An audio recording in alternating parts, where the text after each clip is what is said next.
Olá, muito boa noite, são 21 horas e 13 minutos. Estamos aqui para mais uma edição do Pontos nos Is. 3 de janeiro de 2026, estamos a viver o primeiro sábado deste ano novo. E cá estamos, como não poderíamos deixar de fazer, vamos olhar para as incidências, o impacto, os comentários que estão a resultar do ataque em grande escala que os Estados Unidos da América realizaram na madrugada deste sábado em Caracas, a capital da Venezuela, que resultou na captura de Nicolás Maduro e esposa. Entretanto, já pronunciou-se Donald Trump, justificando aquilo que levou a que tomasse essa decisão e também desenhando o futuro da Venezuela. Pelo mundo também já começam a ser sentidas reações e, obviamente, com alguma surpresa, muitos procurando entender aquilo que terá acontecido e a reação dos próprios venezuelanos, assim como o futuro da Venezuela que vai sendo questionado. Eu vou convidá-lo para acompanhar uma matéria que faz exatamente o retrato sobre o que aconteceu e o desenho que começa a ser feito a partir de agora.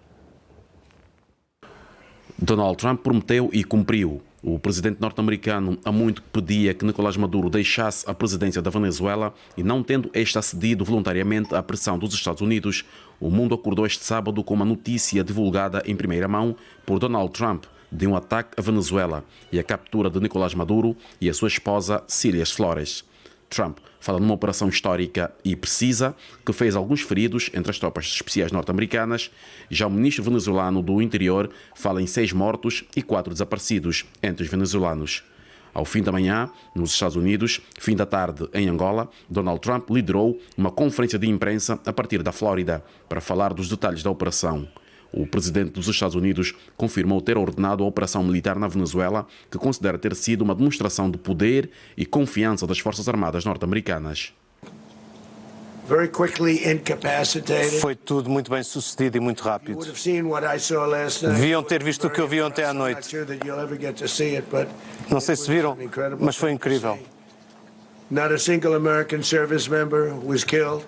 And not a single piece of American equipment was lost. Nenhum americano foi ferido, nenhum equipamento americano foi atingido.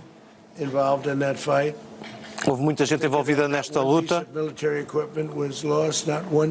Repete, nenhum equipamento militar norte-americano foi atingido. The United States military is the strongest and most fearsome military on the planet by far. Somos a força militar mais poderosa do planeta até ver. Scarcely begin to imagine we have the best equipment anywhere in the world. Temos o melhor equipamento de todos os exércitos do mundo. Antes da conferência de imprensa, Donald Trump publicou na sua rede social as primeiras fotos de Nicolás Maduro detido a bordo do navio de guerra USS Iwo Jima, que levou Maduro e a esposa do Mar do Caribe para Nova York, nos Estados Unidos da América. Na fotografia, Maduro aparece algemado e com os olhos vendados. Nos Estados Unidos da América, Nicolás Maduro é acusado de vários crimes e Washington oferecia $50 milhões por informações que levassem à sua captura. Trump diz que Maduro e a esposa começam a ser julgados já na próxima segunda-feira no Tribunal Federal de Manhattan sob acusações de narcotráfico, conspiração de narcoterrorismo, conspiração por exportação de cocaína, posse de metralhadoras e dispositivos destrutivos e conspiração para a proteção desses dispositivos e também de liderar o cartel de Los Soles. Trump prometeu assumir o controle interino da Venezuela até que haja uma transição segura, adequada e sensata, e tudo fará para que nenhuma figura próxima a Maduro assuma o poder.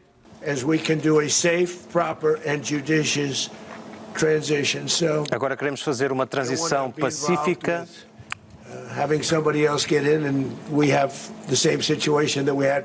Não queremos que se coloque lá alguém que perpetua a situação anterior e queremos garantir uma transição segura de poder.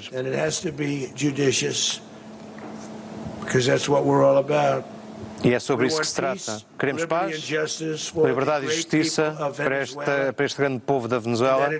Trump garante que as forças norte-americanas vão continuar estacionadas no Mar do Caribe o tempo que for necessário, mas a indicação que tem para já é de que não será preciso um segundo ataque.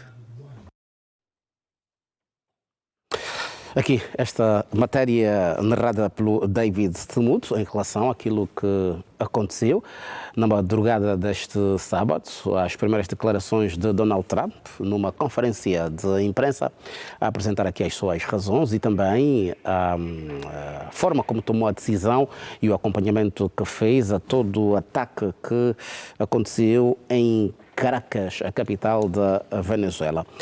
Este ataque é o ponto mais alto da tensão que já vinha sendo observado desde fevereiro de 2025.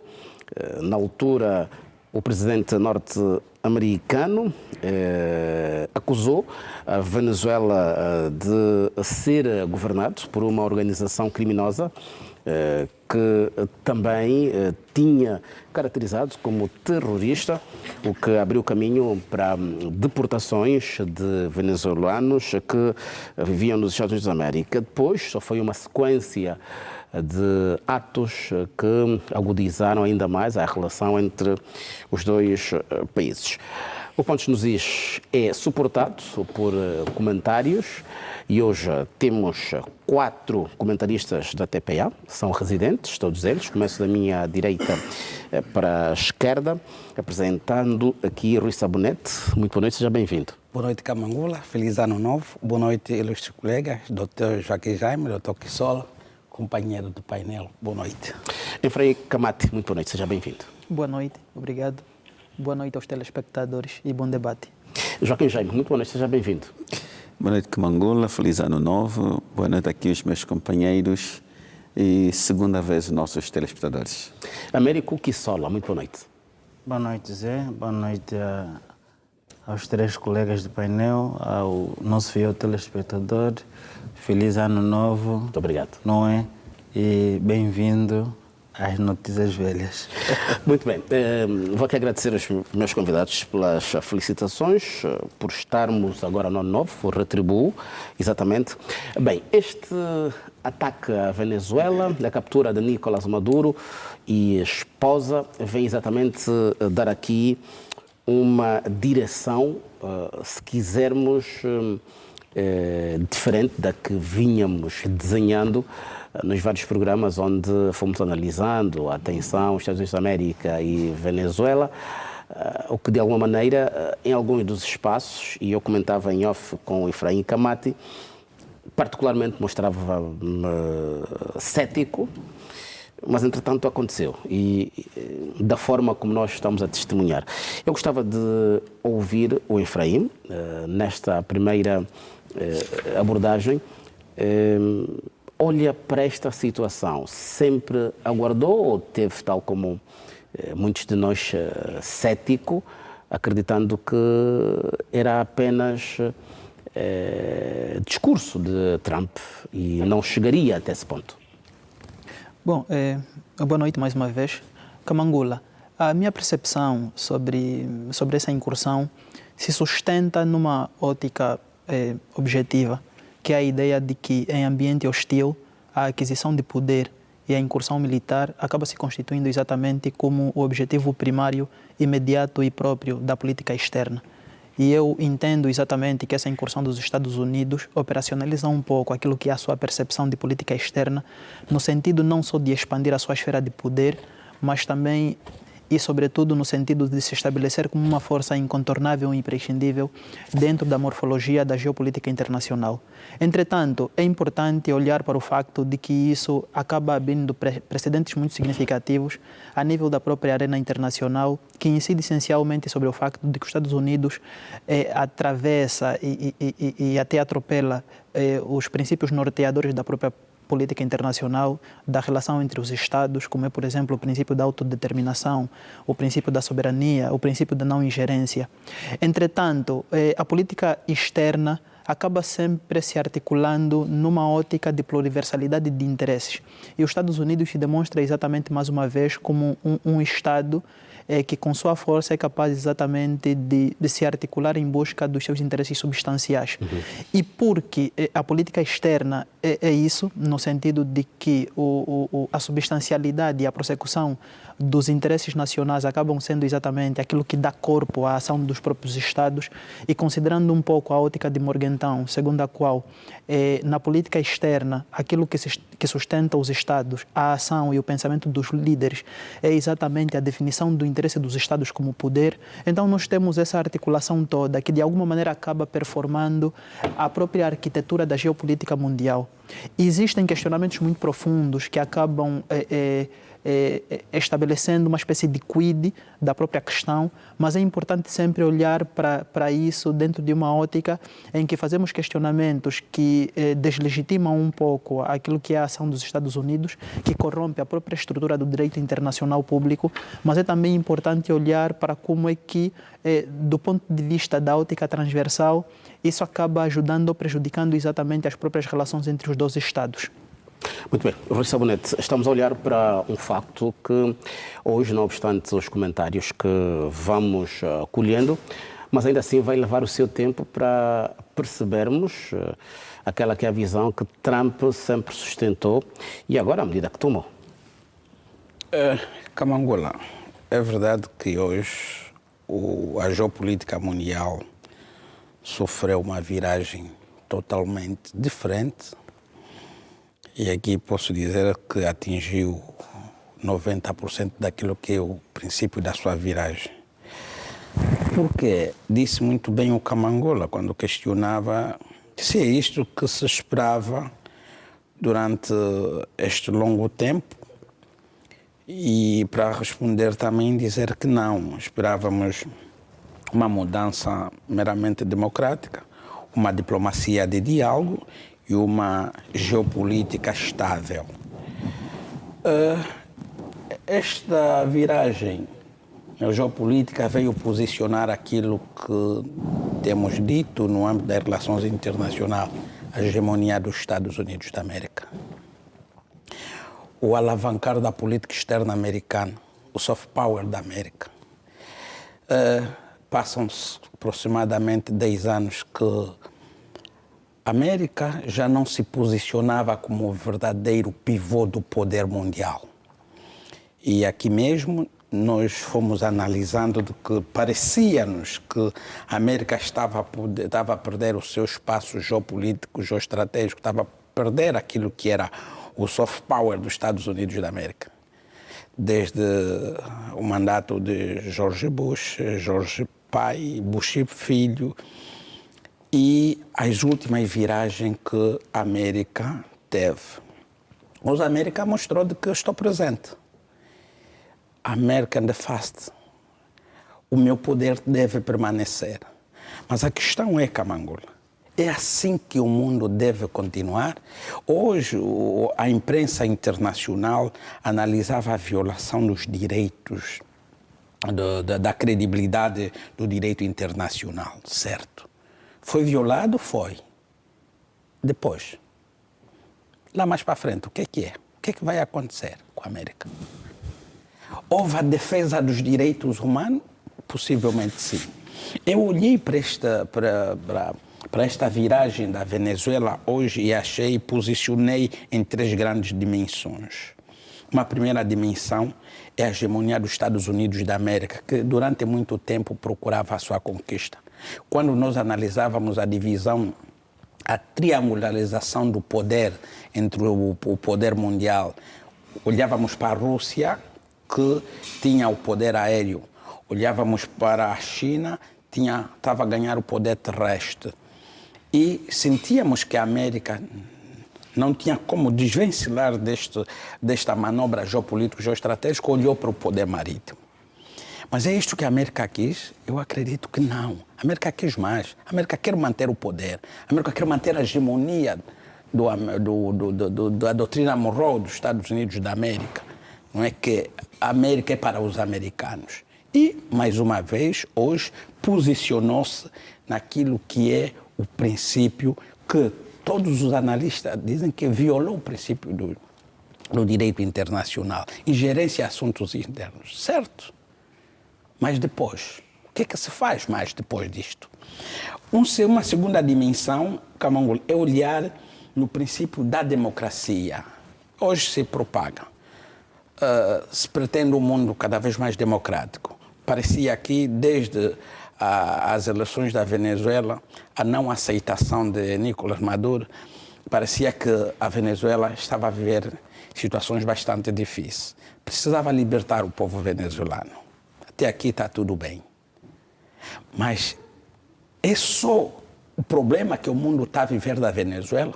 Em relações internacionais, nós agimos de acordo com nossos interesses. E aqui estão os interesses da América. Há um olhar clínico para a Venezuela. Há interesses na Venezuela. Porque a mesma situação que a Venezuela está a viver, Camangola, acredito que muitos países do mundo, muitos países da África também estão a viver. Esta medida que foi tomada com a Venezuela deve ser tomada também com os outros líderes que não querem abandonar o poder? É isto que se pretende? Ou devemos partir para uma diplomacia preventiva, de diálogo, de consenso? Aqui surge a minha pergunta. A terceira é olhar para os Estados Unidos da América e aceitação do próprio direito internacional. Afinal de contas, para quem prevalece o cumprimento do direito internacional? Só para aqueles países com menos poder? Então, aqui sentimos que esta triangularização entre os grandes países que têm poder, surge aqui um terceiro, que é a China. Por quê? Porque o que nós estamos a sentir, Camangola, é que a América mexe com as estruturas mundiais, a Rússia permanece o nível do poder, da hegemonia dos países colonizados, e a China surge como um pivô emergente. Quem é que está a ficar lá para baixo? Onde é que está hoje a Alemanha? A indústria de Mercedes, dos BMs, onde é que está a Alemanha? Onde é que está a França? Esta tendência dos poderes emergirem faz com que muitos Estados vão viver situações que nós estamos a assistir hoje. Então é importante, Camangola, que nós analisemos e olhamos, na verdade, aquilo que é a estrutura geratória mundial, aquilo que é a questão securitária do mundo, em termos da geopolítica. Muito bem, muito bem. Américo Quissola, olhando assim para o que aconteceu na Venezuela, faz-nos lembrar há 23 anos, quando foi do ataque ao Iraque, com o objetivo de terminar um regime.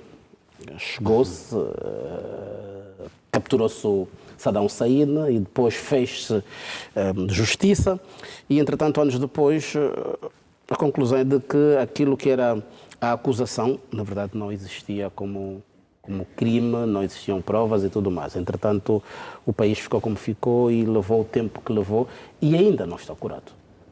Não está, e vou começar aqui com uma premissa do Sabonete que diz que libertar o povo venezuelano, não é? Em função das eleições, Nicolás Maduro. Eu sempre digo, os Estados são soberanos. Os Estados são soberanos. Claro que houve uma eleição que Maduro expulsou quase todos os observadores internacionais. Até mesmo o Brasil cobrou isso do Maduro e ele não abriu as urnas para tal. E aconteceu com o Iraque. A desculpa era de que o Iraque produzia armas químicas e já sabia-se no Conselho das Nações Unidas que essa premissa era inválida. Isso aconteceu também em Honduras, se não me engano, é que dos Estados Unidos eles tornaram-se assim. A teoria do James Moore, que o Sabonete citou, ele dizia o seguinte, que qualquer território considerado a América Latina, a agressão à América Latina por parte do Estado europeu, seria uma agressão direta aos Estados Unidos da América. E é isso que o Trump, de alguma forma, está a tentar restaurar. Porque os Estados Unidos estão a perder. É assim, em termos de geopolítica mesmo, economicamente já se discute se não é uma grande potência, se a China já não passou ou não. Em termos de inteligência artificial, pode-se afirmar categoricamente que a China já ultrapassou os Estados Unidos da América. E militarmente, nos últimos tempos, a Rússia tem se capitalizado muito, muito. Porque está a lutar sozinho praticamente contra o mundo. Não se pode dizer que a Rússia luta somente contra a Ucrânia, né? A Rússia luta contra a OTAN, porque quem fornece armamento é a OTAN. Então não é uma guerra isolada somente entre Rússia e Ucrânia. E agora, há vários fatores nesse imbróglio. Os BRICS também vão entrar aqui nesse processo, porque veja, os Estados Unidos perderam de alguma forma a hegemonia da América Latina. E a teoria Moore dizia que aquele é como se fosse um quintal dos Estados Unidos da América. Aí os Estados Unidos mandam e reinam. Tanto é que ao longo desse tempo, esses anos todos, os Estados da América Latina não se armaram. Não se armaram militarmente, não pensaram em uma bomba atômica, um continente como aquele. E pronto, os Estados Unidos começaram a ver naquilo, como dizem, a lavra, não é? De acordo com as suas ideologias. Então, quer dizer, nesses últimos tempos, o Estado que mais se armou militarmente é exatamente a Venezuela, com a Rússia, com a China, de alguma forma. E os Estados Unidos sempre busca alvos, não é? Buscou a Venezuela por quê? Porque, veja, a Venezuela, e isso ele acabou de admitir hoje, em termos de petróleo de mercado, a maior reserva petrolífera do mundo. E em termos energéticos, os Estados Unidos, por mais que ele seja autossuficiente, não é? Mas o petróleo americano é extraído pelas indústrias, pelas empresas privadas. E o Trump tem uma ligação direta com essas empresas, não é? Votaram maciçamente no Trump, ou seja, financiaram o Trump para que ele conseguisse a vitória contra a Câmara Harris. Então, veja, claro que havia alguma reticência se a invasão aconteceria ou não. Mas quando eu verifiquei os pontos de cerco que os Estados Unidos armaram, e há um mapa que está na internet, que as pessoas podem ter acesso a isso, a partir de Cuba e todo o Caribe, não é? Ou seja, Venezuela ficou sem espaço de manobra. Sem espaço de manobra. Agora, não se dava para... E pelas mortes que eles estavam a causar, atacando aquelas embarcações, alguns sinais já diziam que exatamente eles atacariam. Não é à toa que eles colocaram aí o maior porta-avião do mundo, não é? Com mais de 15 mil homens, quer dizer, só para manter a tripulação do submarino. Então, quer dizer, alguma coisa... E de alguma forma, eu digo que o Nicolás Maduro ou foi ingênuo por um lado, ou confiou, ou achou que fosse blefe, não é? Porque o Trump blefa muito nesse quesito.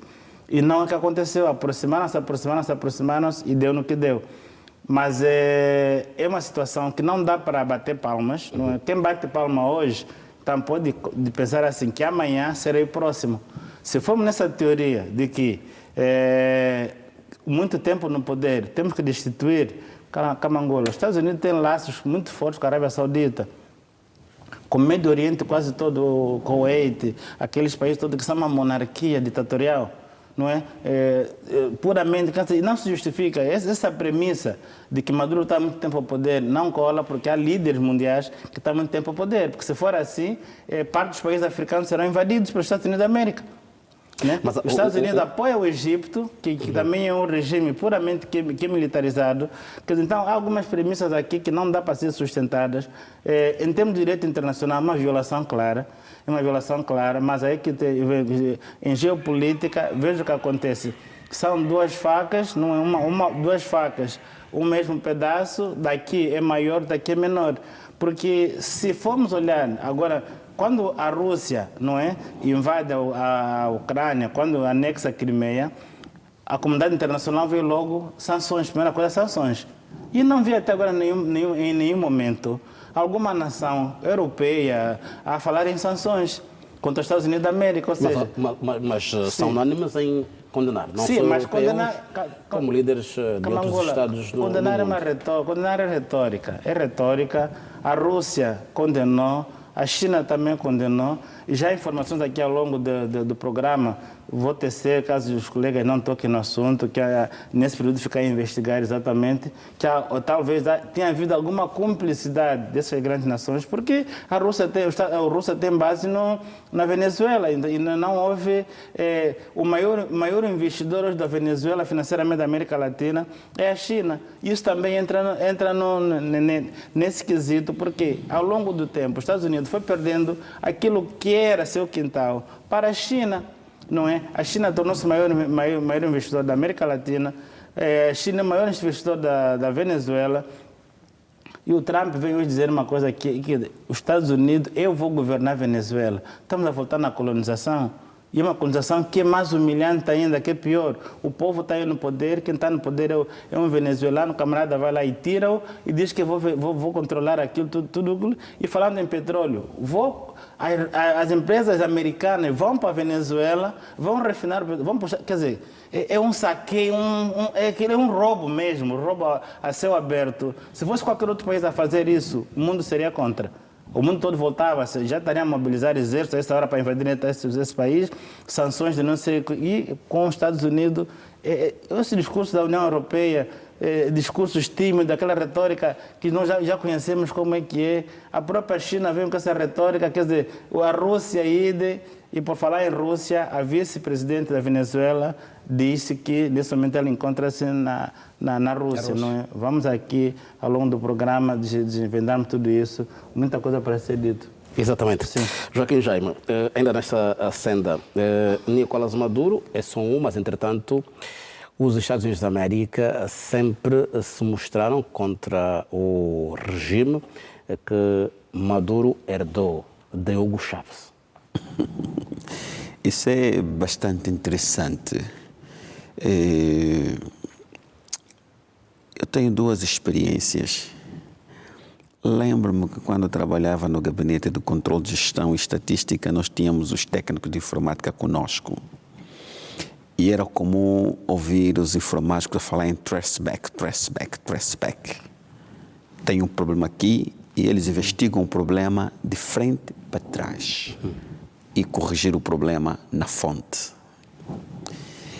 E quando estava a fazer o 5º ano na universidade, tive aulas de medicina legal.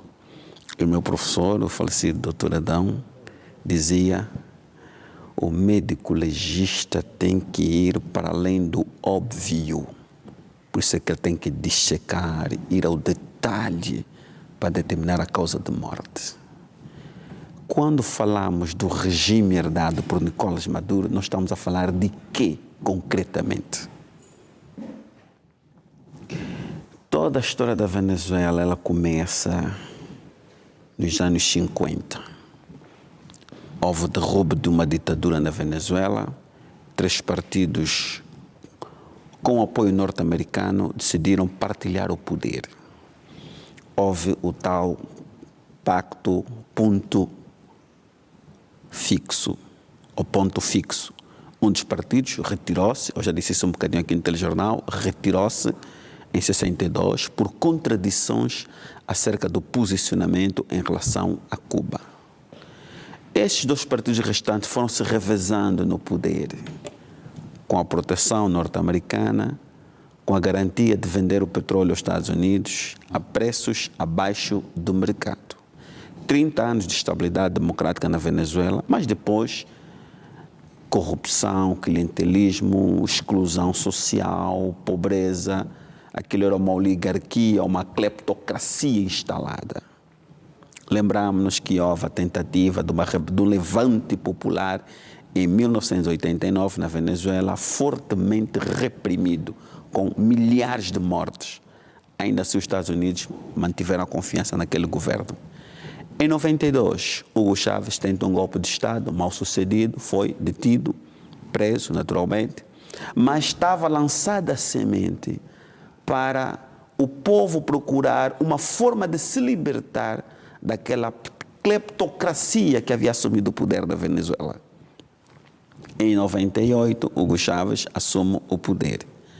Em 99, uma nova Constituição e funda a República Bolivariana da Venezuela. inaugura uma era de programas sociais, educação, habitação, agricultura, saúde, começa a elevar socialmente a população. Aí há efetivamente o estabelecimento de uma política externa independente, autônoma, começa a prestar mais atenção à América Latina e rapidamente estabelece acordos com a Rússia, Irão e a China, com esses 3 países, rapidamente. Houve um pequeno golpe de Estado de 48 horas em 2002, a própria população foi à rua e repôs a legalidade. Em 2002 e 2003, houve uma tentativa de sabotagem da indústria petrolífera, greve na maior empresa petrolífera venezuelana, e Hugo Chávez tomou a decisão de nacionalizar a empresa. Reformas legislativas nacionalizaram a riqueza mineral da Venezuela, colocar a riqueza ao serviço do povo, ao serviço da nação. Naturalmente que isso foi criando muitos anticorpos. O tal regime que se fala da Venezuela é isto, que elevou socialmente as pessoas na Venezuela, tirou pessoas da situação de miséria, elevou-las socialmente. O filho do pobre passou a ter acesso à universidade. Os venezuelanos começaram a criar engenharia própria com a ajuda desses parceiros, China, Índia e Irão, que forneceram tecnologia, forneceram conhecimento, ajudaram a formar venezuelanos. Naturalmente que Hugo Chávez não tem o mesmo...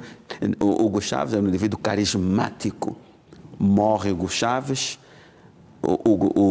e Nicolás Maduro herda o poder, esse o tal de regime chavista herda, mas teve dificuldades de afirmação. E foi cometendo erros estratégicos. Não leu com a devida antecipação os eventos futuros, o perigo de ter um vizinho tão poderoso e com olhos na sua riqueza. Relaxou. Foi ingênuo, desculpa a expressão, ao achar que Trump estava a blefar.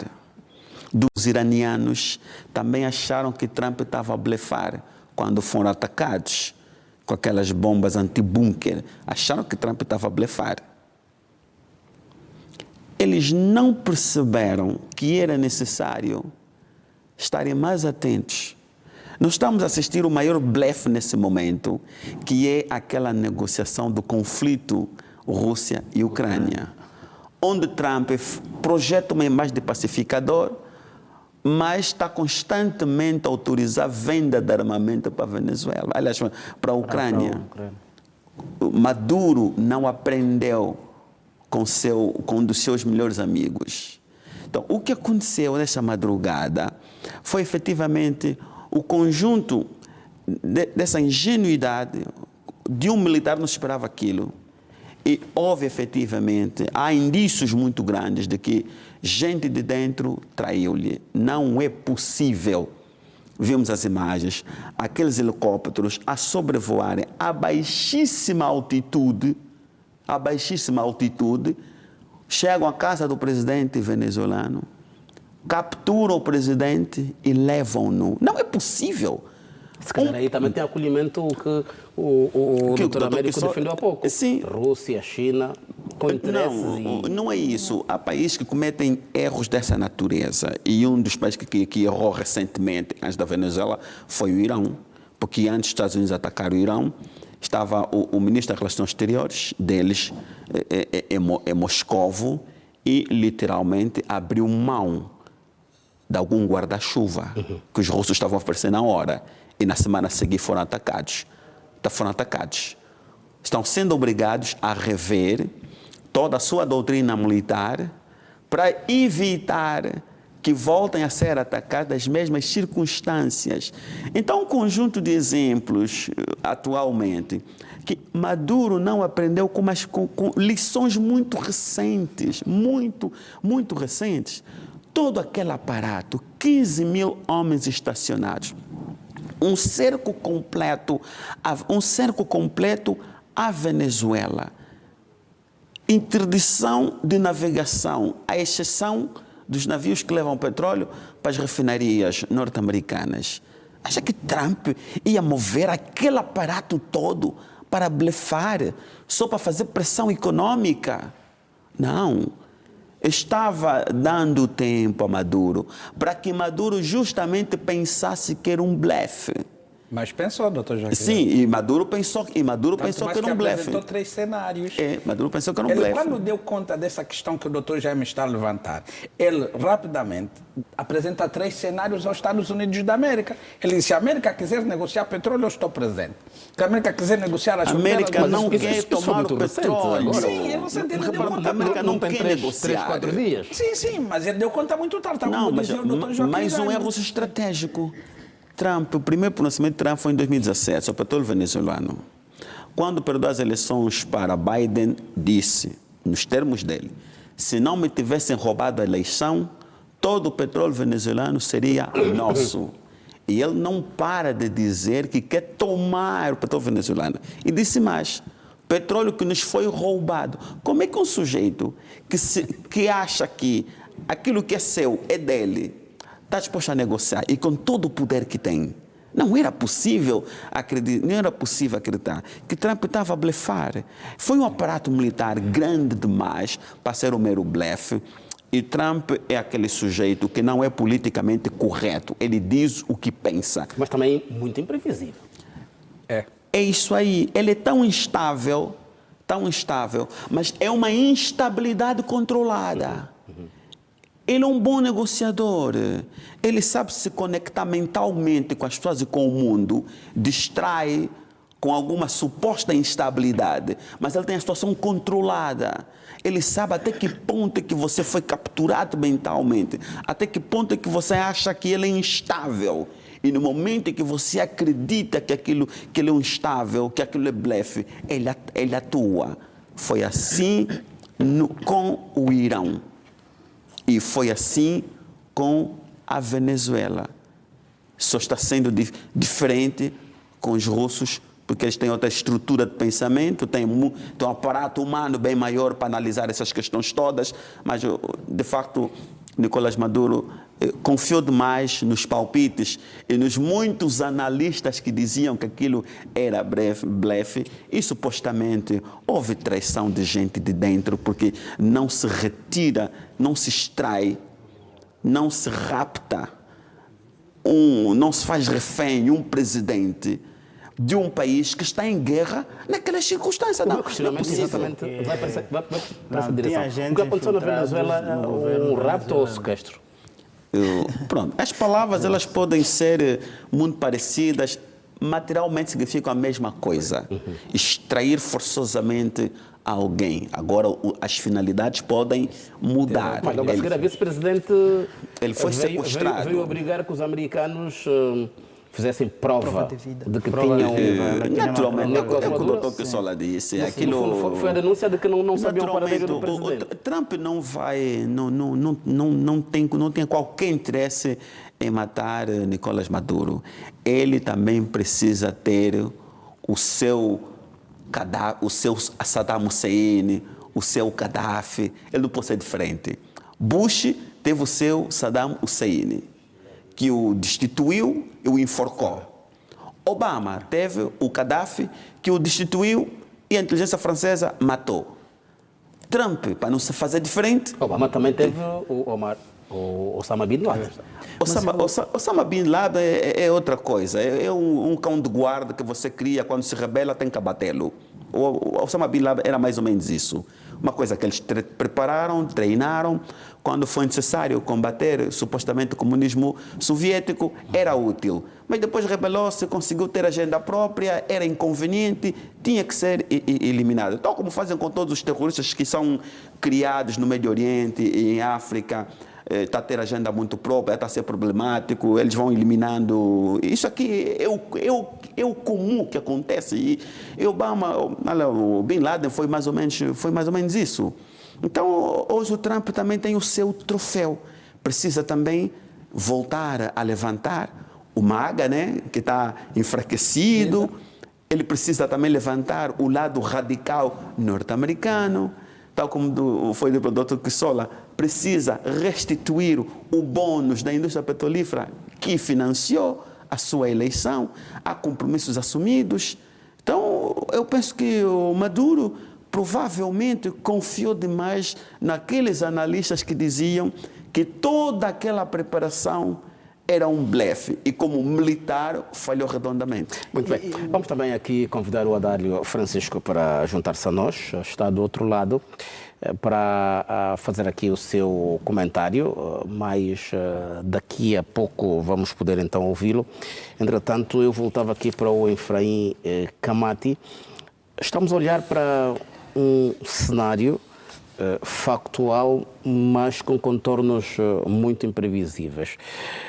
Digo imprevisíveis porque o ator é muito poderoso. Até aqui, como podemos colher, nenhuma declaração vai limitar de atingir o seu objetivo. De que forma é que se pode fazer enquadramento aqui, se quisermos fazer recurso ao direito internacional para tentar almofadar este impacto imprevisível de que nós tratamos?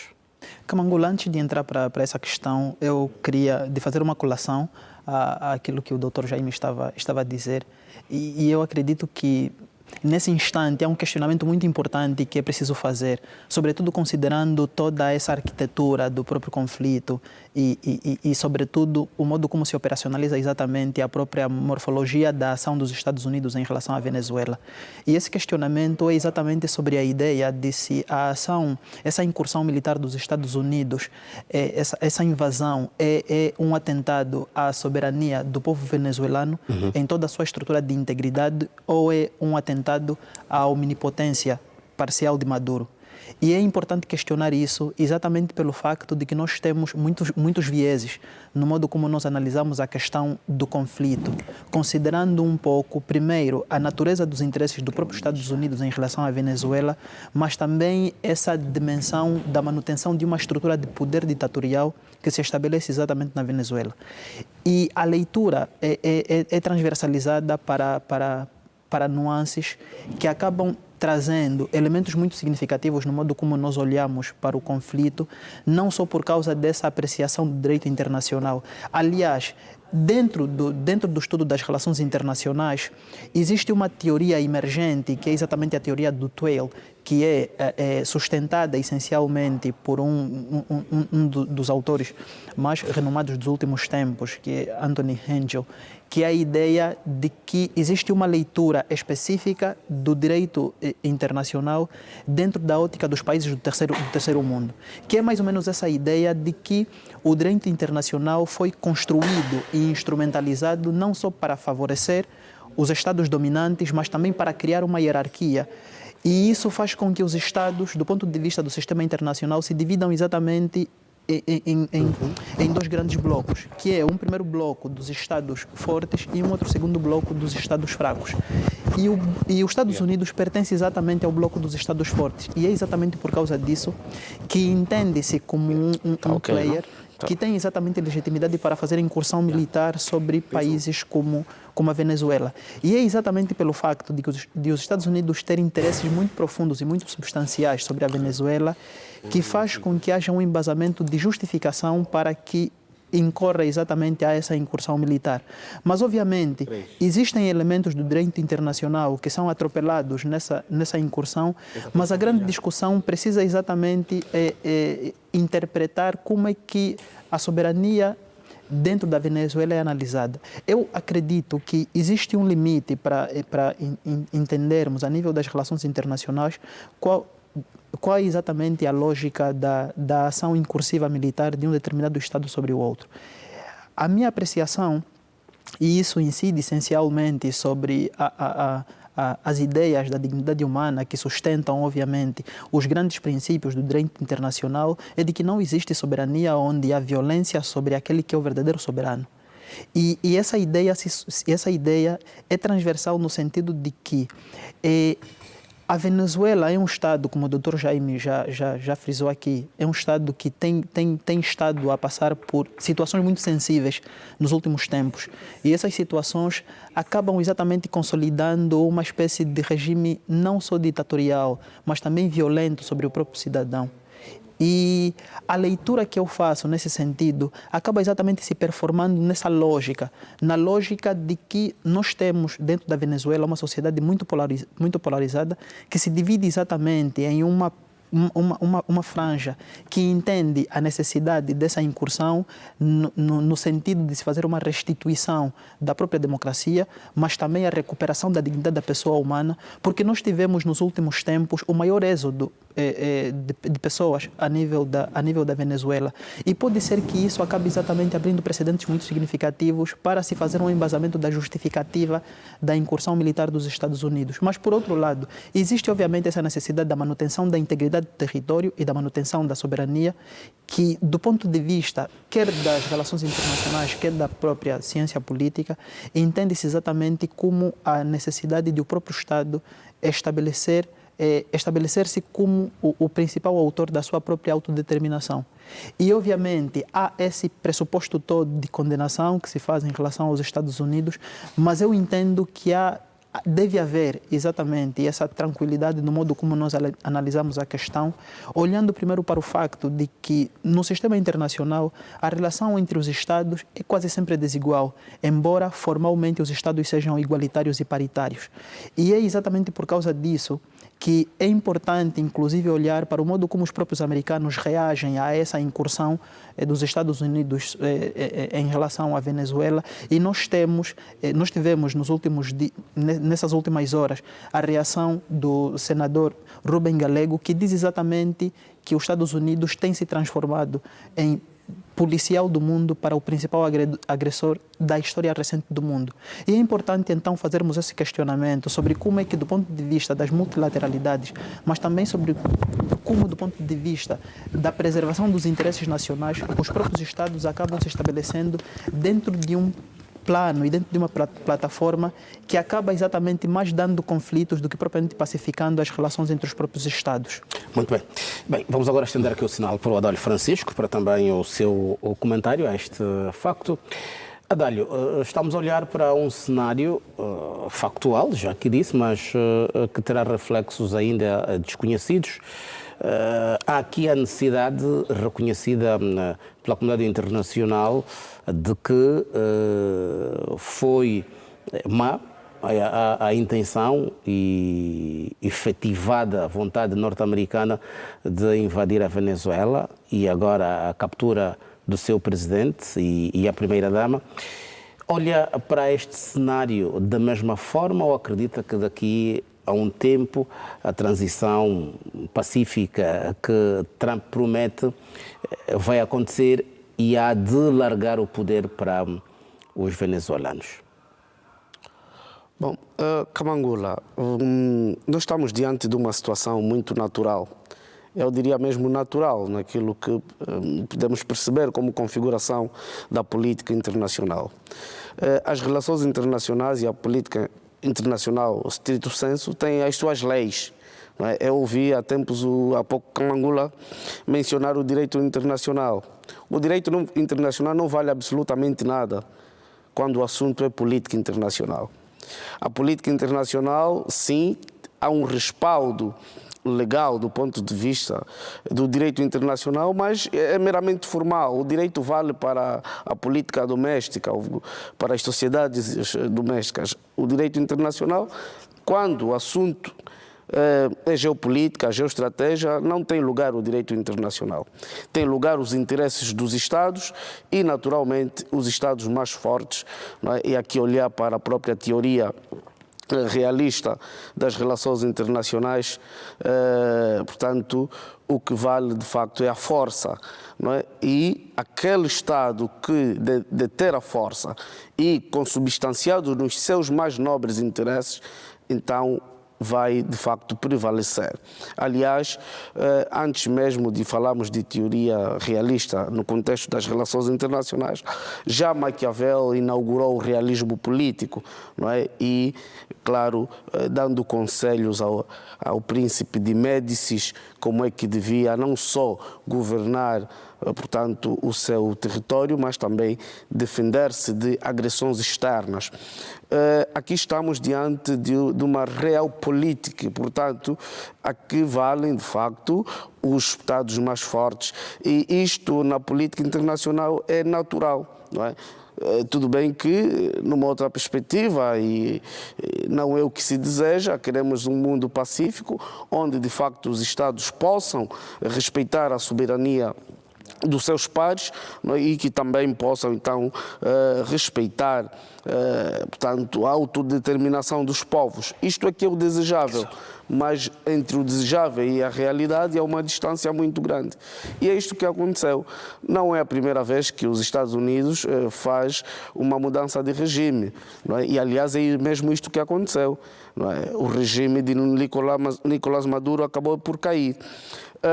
O pretexto, claro, o pretexto é sempre um pretexto. Não é?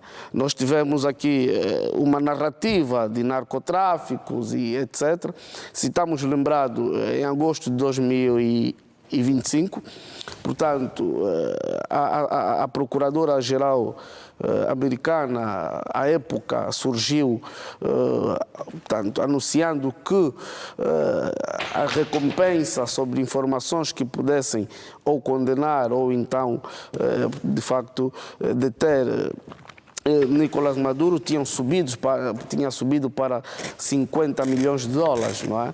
Isto foi em agosto de 2025. Portanto, esta narrativa vinha sendo construída, era preciso construir uma narrativa. E se fizermos um pouco de história política, portanto, todas as invasões americanas foram precedidas de uma narrativa, não é? Um pretexto coerentemente construído, embora com justificações, portanto, muito questionáveis, mas o facto é que houve uma narrativa.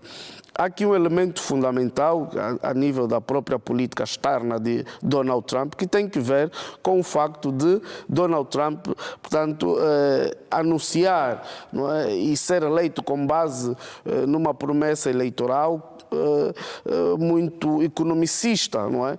Que prometia, então, portanto, um crescimento econômico e, de modo geral, uma melhoria da economia americana. O facto é que Trump pôs-se em guerras comerciais com vários países, vários estados, não é, do sistema internacional, mas que aquele que era o seu principal alvo, que é a China, no caso, Trump não teve êxitos, não é?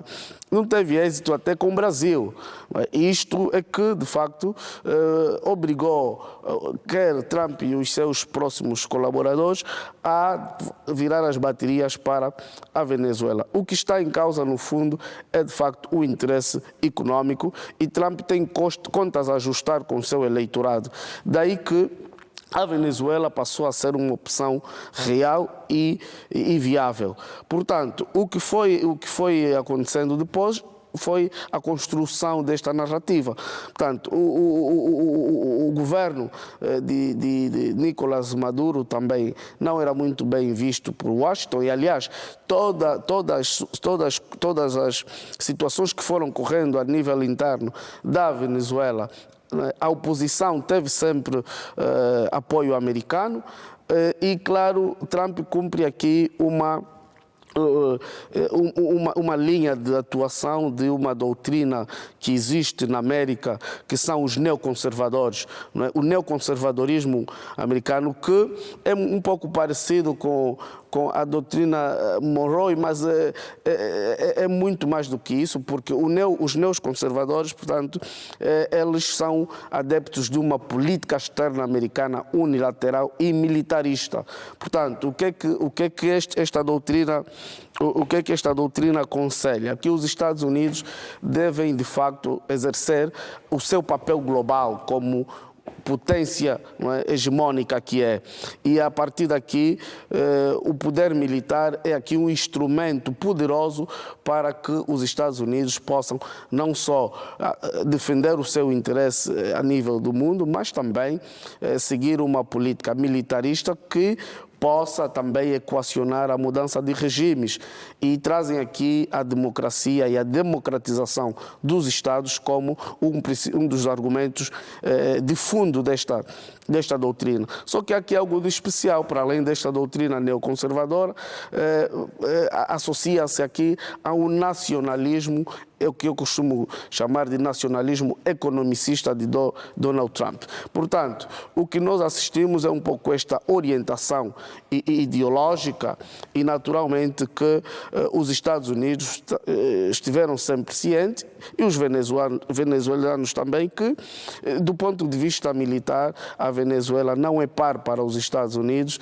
e que o presidente Nicolás Maduro teve alguma oportunidade na fase da dissuasão deste plano, que foi a época em que os porta-aviões estavam de facto a cercar a sua costa, mas que ele, ainda imbuído naquela ideologia marxista-leninista de décadas passadas, veio com discursos portanto, muito inflamados e até certo ponto inspirados, não é?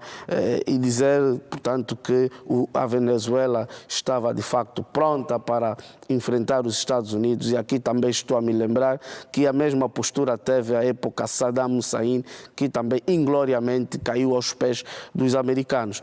Mas que há aqui também um elemento que devemos chamar. A quando da Revolução Bolivariana, portanto, e também o início do chavismo, portanto, uma das características desse regime foi justamente a nacionalização, do ponto de vista econômico, de empresas multinacionais.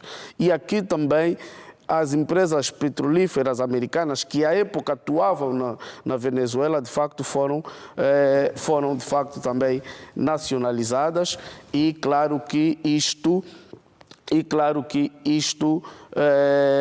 não caiu bem aos americanos e ficaram com este nó atravessado pela garganta, e naturalmente que Trump que vale-se desta história, deste histórico, para também assentar a sua ação militar contra a Venezuela. E eu defendo, e esta é a minha leitura, que Trump não é um presidente pró-guerra, não é?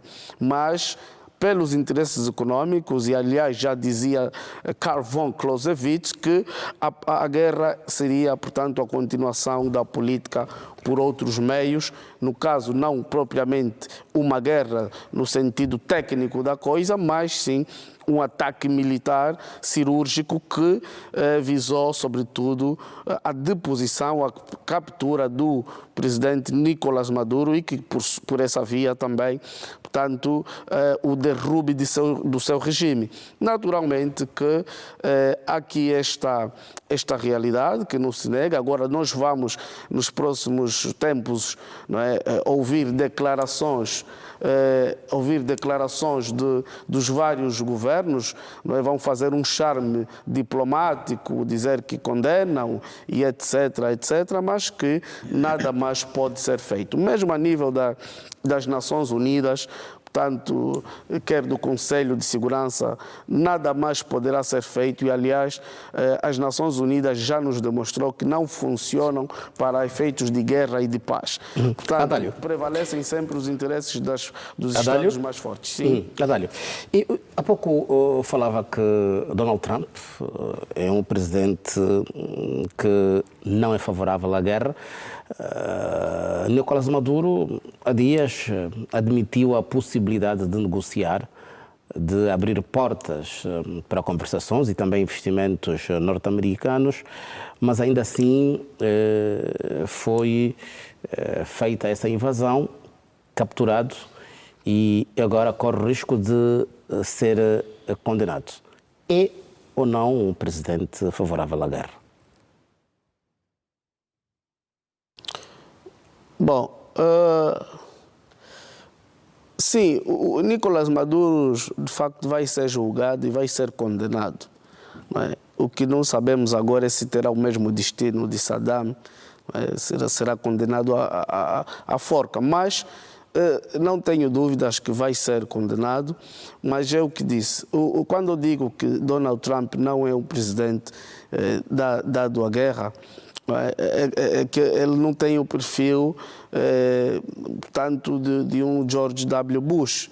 Não é? Aliás, quando eu falava dos neoconservadores que estiveram em presença massiva no governo de W. Bush, estou aqui a lembrar-me do próprio vice-presidente Dick Cheney, não é? Estou aqui a lembrar de outros elementos como Donald Rumsfeld, não é? David Rooms, que aliás foi o autor do discurso da guerra preventiva, não é? Da administração de Bush, portanto, e tantos outros que de facto seguiram uma orientação. Aliás, houve um outro senhor que foi o Donald Rumsfeld, que teve até uma passagem breve no governo de Trump, não é? Mas o que está assente aqui, de facto, Trump ele está a usar o poder militar americano, mas para objetivos econômicos. Muito bem. Na verdade, é um pouco esta lógica que muito muda. Bem, Adalho,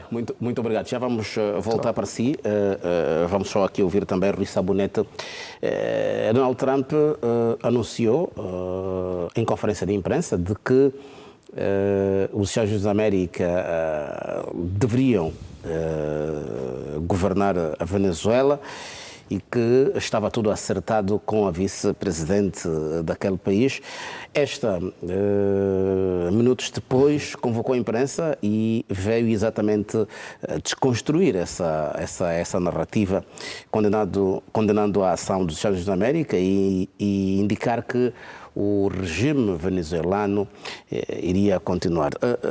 Rui Sabonete, estamos já aqui a viver um momento em que as partes, se quisermos assim considerar, começam já a desconversar, a mostrar vontades. Mas ainda assim, independentemente da força norte-americana, há aquele orgulho venezuelano ferido e que também quer continuar afirmado.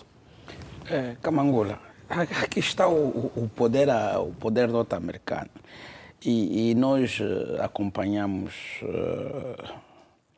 Camangola, se nós nos concentrarmos e olharmos durante esta existência das grandes potências, na história dos conflitos, quer da Primeira Guerra, quer da Segunda Guerra Mundial, eu, de forma leiga, não me lembro quando é que numa incursão operativa e operacional os Estados Unidos vêm à imprensa para desenhar aquilo que foram os cenários para uma determinada operação.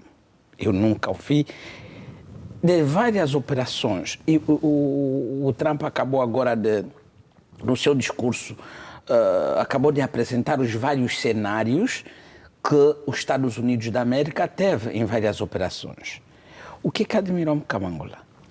Quer o chefe das Forças Armadas americanas, quer o presidente Trump, desenharam como é que foi arquitetado o cenário para a captura do presidente da Venezuela. Mas ele diz que foi um ataque extraordinário, cirúrgico, nunca visto desde a Segunda Guerra Mundial. O que ele trata de uma captura cirúrgica. Bem, olhando nessa dimensão, eu sou daquele que olho naquilo que são as estratégias norte-americanas no âmbito das suas operações, nunca são expostas. O que me leva a pensar, na minha análise? Ou esta captura foi uma captura desenhada, foi um cenário arquitetado, primeiro para libertar o presidente venezuelano da problemática que vivia dentro da Venezuela. E aqui eu vou de acordo com aquilo que o Adalho desenhava, de que o presidente Trump não é aquele presidente propício para conflitos, não é aquele presidente preparado para arquitetar operações militares. Possivelmente, vamos aqui desenhar um cenário que foi arquitetado esta operação cirúrgica para proteger o próprio Hugo Chávez. Nicolás Maduro. Primeiro cenário. Depois, é como a América apresenta o cenário. Dizia o doutor Joaquim Jaime, como é possível que eu estou cercado perante a canhões, blindados, voos, e eu quero usar uma pistola para me defender? Não é possível. Não, os Estados devem fazer a leitura dos fenômenos. De que forma nós podemos nos proteger e com quem nós podemos lidar? E quais serão as consequências futuras daquilo que são as relações? Quando o meu colega dizia de que os Estados Unidos é um poder propício e tem capacidade de invadir um determinado Estado, eu digo, então por que nós usamos o princípio da não ingerência em assuntos externos? Tem esta capacidade, a minha capacidade é para invadir o outro Estado soberano que tem os seus princípios, as suas doutrinas. Não é isso. Mas o histórico mostra isso. O histórico que mostra, mas o que é que nós queremos? Quando o George Friedman dizia para onde vão os Estados e como deveremos nos posicionar, já nos fazia a leitura, já faz com que os líderes mundiais façam a leitura de que forma nós queremos nos posicionar em termos de soberanias. Isso nos obriga a nós fazermos a leitura dos fenômenos, porque os fenômenos são silenciosos. Hoje nós estamos perante a uma guerra de redes sociais, a guerras tecnológicas, há fenômenos muito silenciosos que importa os Estados, os líderes mundiais, fazerem a leitura de acordo com os interesses. Mas está a contrariar-se no princípio da sua abordagem. Condenou a atitude, mas entretanto agora refletiu e acha que estrategicamente pode dar-se o caso de Trump querer salvar Maduro. Não, esta é da forma como foi arquitetada e foi contada a operação Kamangula. O que era o presidente dos Estados Unidos da América... Mas continua a condenar ou ainda a questionar? Não, eu continuo a condenar Kamangula. Não importa o cenário. Não importa o cenário. Aqui eu continuo a condenar, porque os Estados têm princípios próprios, têm soberanias próprias, têm princípios que têm que cumprir. E como é que olha para a posição da vice-presidente, que contraria toda uma afirmação de Donald Trump de que haveria colaboração com a vice-presidente para a condução do país para o futuro que se projeta? Eu olho no seguinte, na verdade, tal como dizia na minha locução, o povo venezuelano precisava de se libertar. Eu olho de que os Estados Unidos negociou de forma assertiva com as Forças Armadas venezuelanas. Um negócio bem assertivo.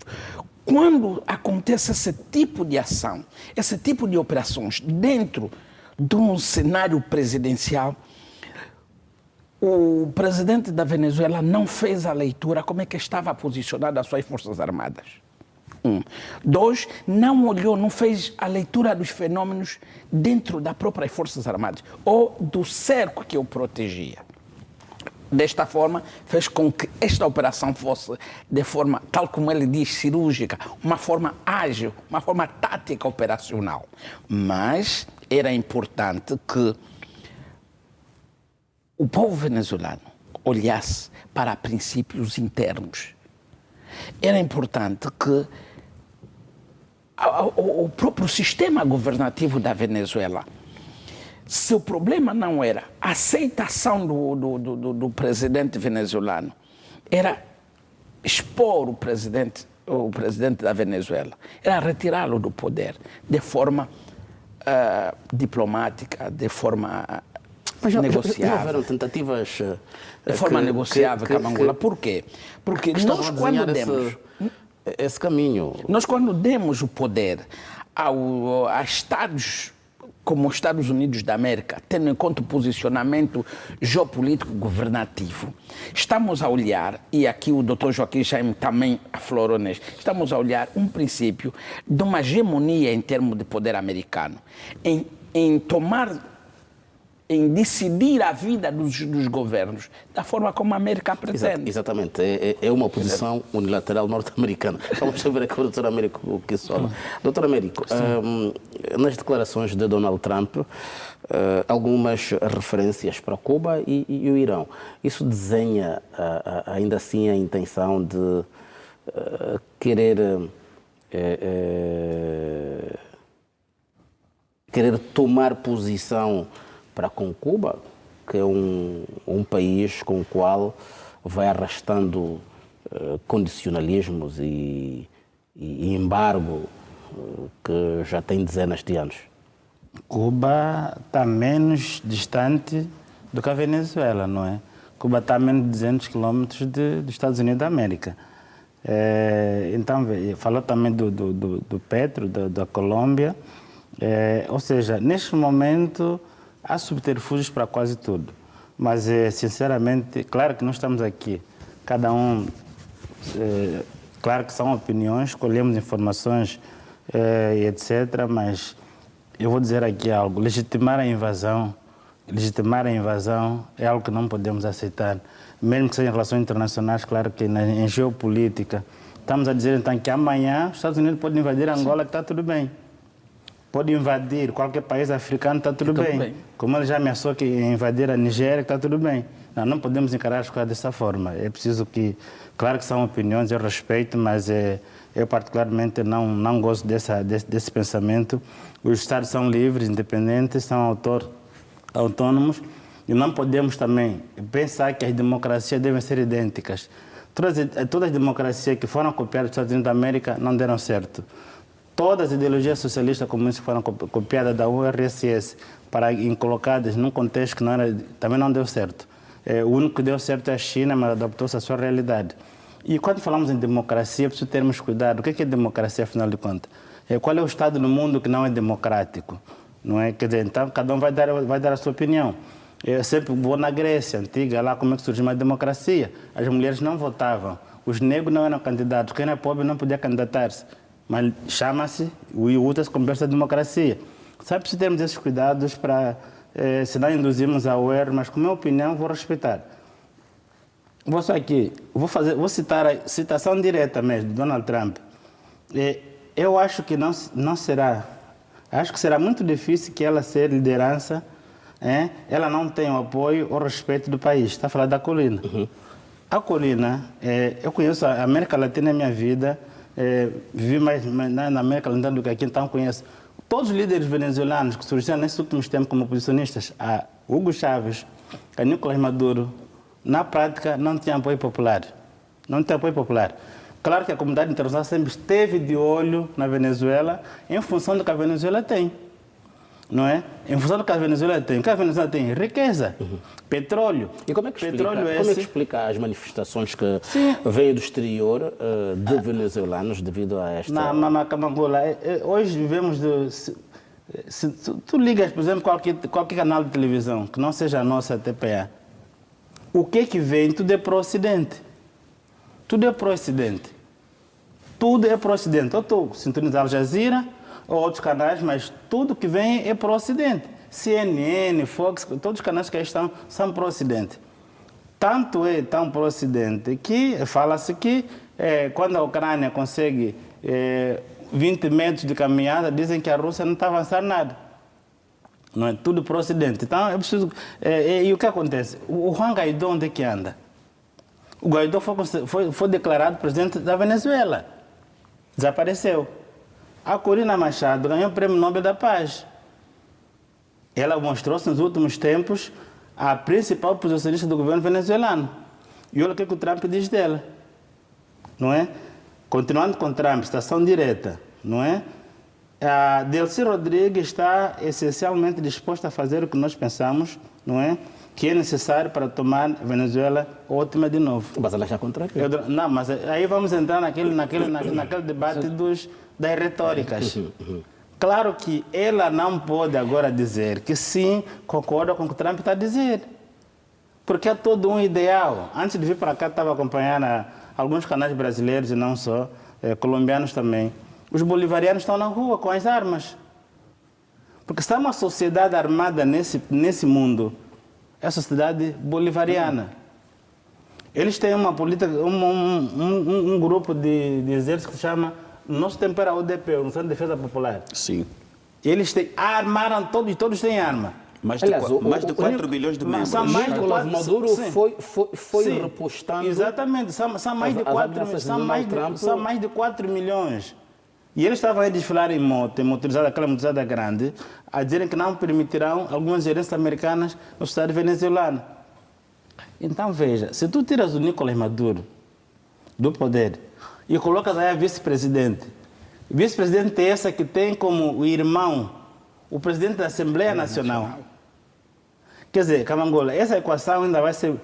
há muita política de contra-inspiração, daqui daí muito discurso. Disse que há houve um acordo entre os militares, na cabeça do Maduro valia 50 milhões de dólares, não é? Há quem diz também que um acordo que foi negociado entre o próprio Donald Trump e o Nicolás Maduro... Aqui é apresentado. Exatamente, mas o futuro dirá se sim ou não. Também disse que há um acordo entre os próprios militares, não é? Que foi negociado com os Estados Unidos da América.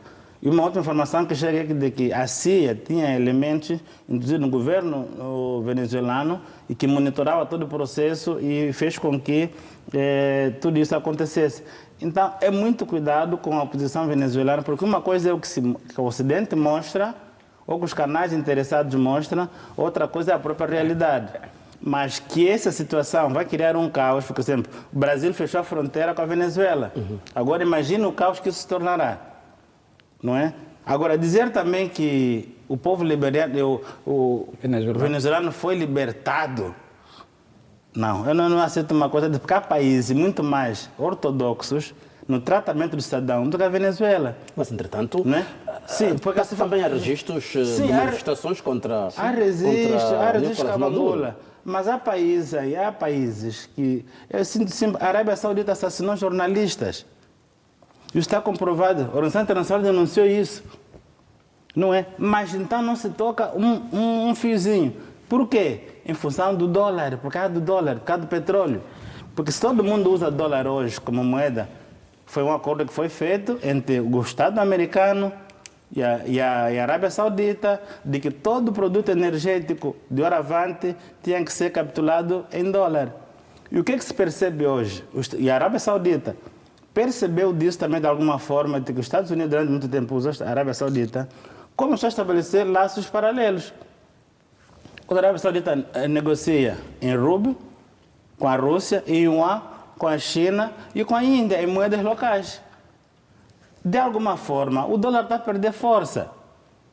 E os Estados Unidos precisam vir ao mundo, ou o Trump tem que dar resposta ao seu eleitorado, de que eu estou aqui convosco, confio no que eu prometi, vou executar. Porque também daqui a pouco temos eleição. Né? Exemplo, estive a ler algumas declarações de senadores democratas, não só, dizendo que o Trump traiu-os, porque ele não submeteu esse pedido, não é, de invasão à Venezuela. Quer dizer, o parlamento americano não foi comunicado sobre o facto. Embora que exista alguma prerrogativa que o presidente americano tem direito, mas uma invasão para outro país tem que passar, de alguma forma, pela Assembleia. E não aconteceu isso. Então, há muitas histórias que vamos ainda escutar ao longo desse período, mas é para dizer que o povo venezuelano, eu sou solidário com o povo venezuelano, tenho amigos venezuelanos, conversei com muitos deles antes de vir para cá.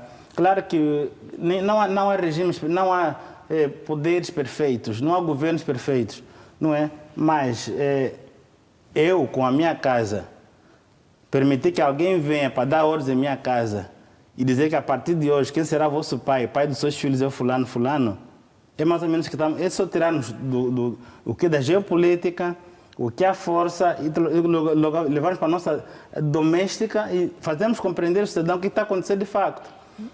As leis devem ser respeitadas.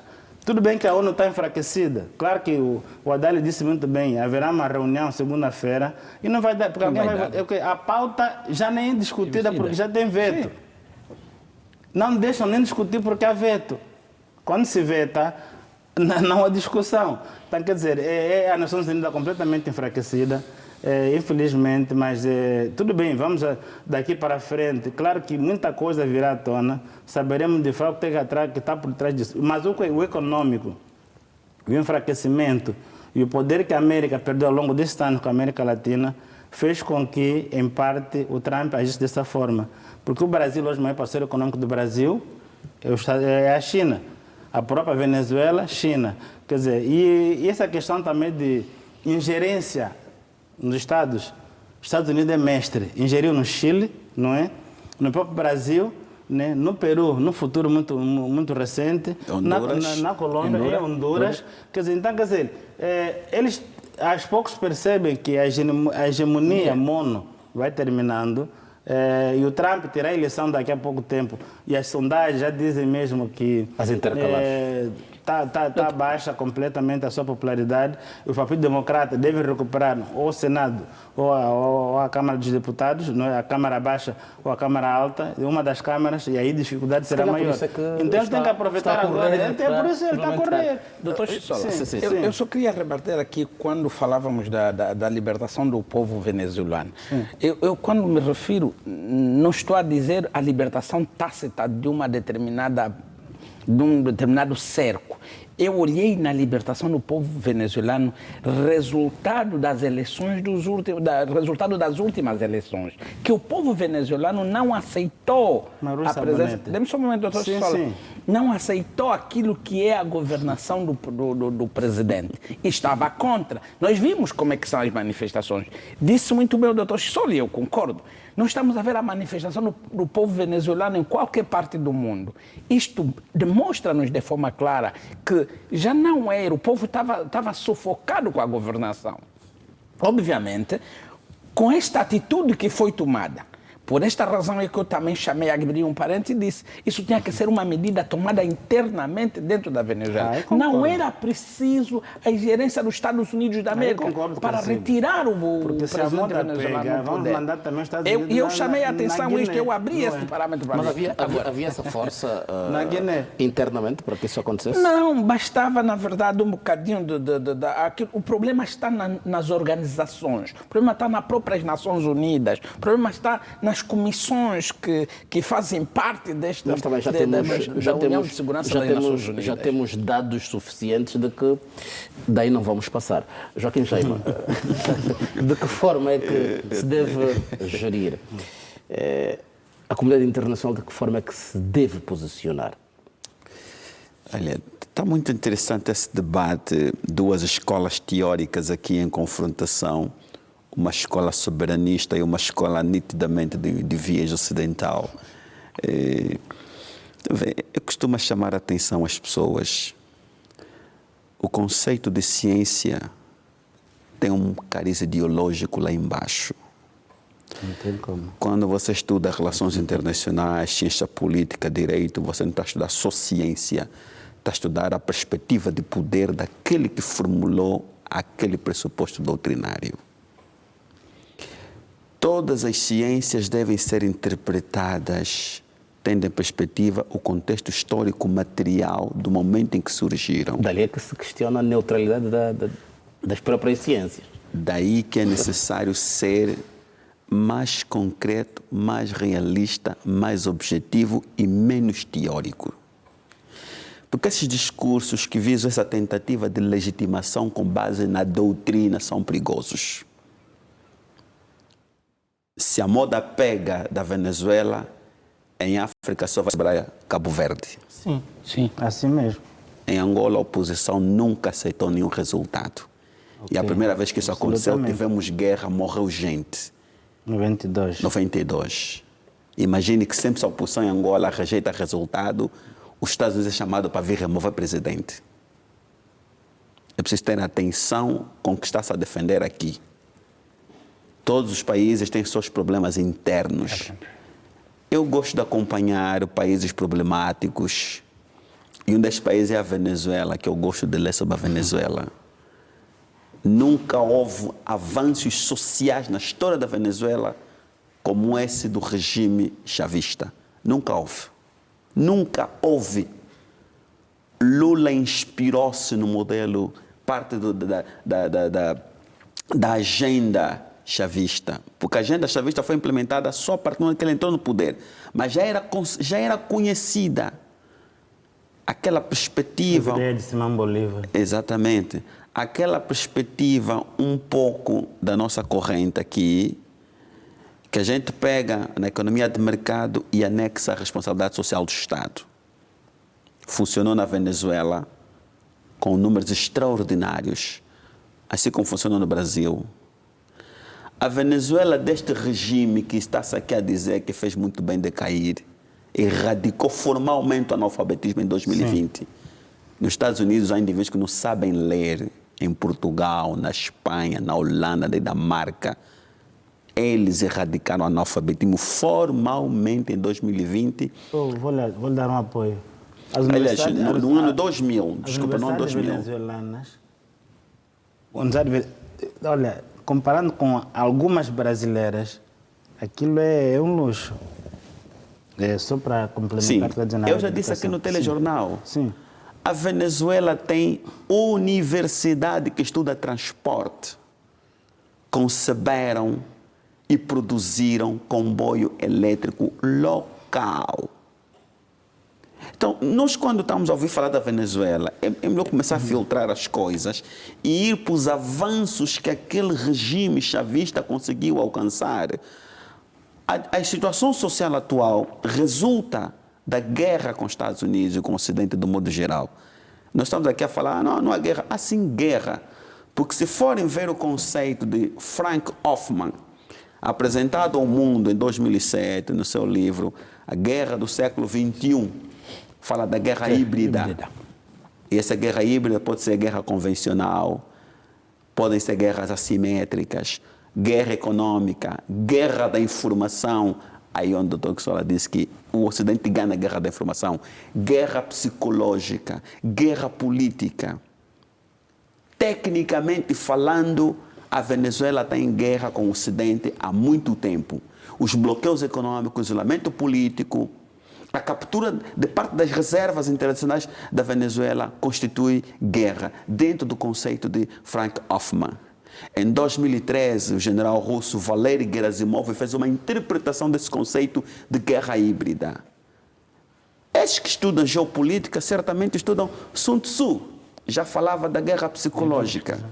Mais recentemente, Mao Tse-tung falava da guerra popular prolongada. William Lind, guerra da quarta geração. Então, tecnicamente, independentemente da ciência que se estuda, Venezuela está em guerra com os Estados Unidos da América desde que um movimento socialista tomou o poder de forma legítima em 1998. O que aconteceu é apenas uma fase da guerra, com intervenção militar concreta. O apoio a partidos da oposição é uma forma de guerra no conceito de Frank Hoffman, interpretado por Gerasimov. O apoio a organizações não governamentais para fazer pressão aos governos é uma forma de guerra também. E não é por acaso que alguns países estão a apertar a legislação sob o controle das ONG. Os Estados Unidos têm essa lei desde 1934. Todo indivíduo que recebe até 20% do seu financiamento fora dos Estados Unidos tem que estar registrado como agente externo, desde 1934. Então, há uma guerra declarada, aberta, contra a Venezuela. E o sequestro do presidente Maduro e sua esposa é efetivamente uma violação flagrante da Carta das Nações Unidas. Hoje, 2 artigos se tornaram famosos naquela carta. O artigo 2º e o artigo 4º.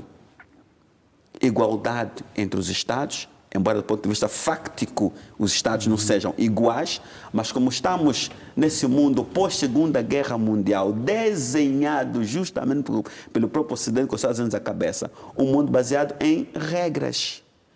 Não ingerência nos assuntos externos. Criticou-se aqui um bocadinho esse posicionamento, né, dos amigos da Venezuela. De fato, se posicionaram. Mas por que é um posicionamento mais ou menos contido e não fizeram intervenção militar?